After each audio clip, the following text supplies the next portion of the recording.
আইপিএলের নিলামে ঝড় তুলতে পারেন যে 10 তারকা। ন্যূনতম 2 কোটি টাকা দর হেঁকেছেন যারা। তার বলের বৈচিত্র্য আর তার পরীক্ষা নিরীক্ষার জন্য অনেকে ডাকেন তাকে প্রফেসর বলে। সেই আর অশ্বিনকে এবার রিটেন করেনি রাজস্থান রয়্যালস। নিলামে অশ্বিনের প্রারম্ভিক মূল্যই 2 কোটি টাকা। তামিলনাড়ুর অফ স্পিনারকে কিনতে চড়া দাম দিতে হবে যে কোনো দলকে। রাঁচির উইকেট কিপার ঈশান কিষান ব্যাট হাতেও বিধ্বংসী হয়ে উঠতে পারেন। রিটেন করেননি মুম্বাই ইন্ডিয়ান্সকে। নিলামে নিজের বেস প্রাইস 2 কোটি টাকা রেখেছেন রাঁচির তরুণ।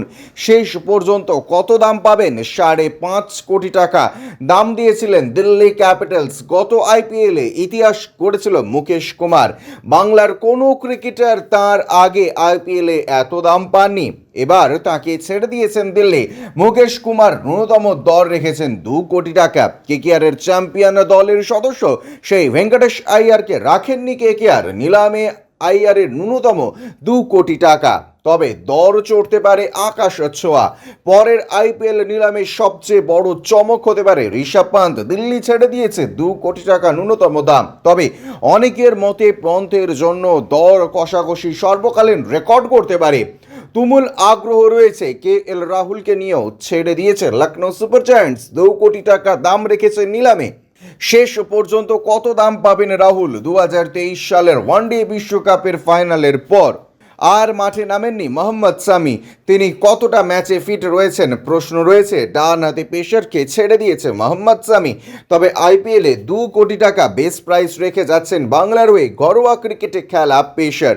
অধিনায়ক হিসেবে গতবার কেকেআর চ্যাম্পিয়ন করেছিলেন। তবে শ্রেয়স আইয়ারকে রাখেনি কেকেআর। ন্যূনতম 2 কোটি টাকার হাড্ডাহাড্ডি লড়াই বাঁধতে পারে মুম্বাইয়ের তারকার জন্য। টি-20 ক্রিকেটের স্পেশালিস্ট যুবেন্দ্র চাহাল ছেড়ে দিয়েছে রাজস্থান।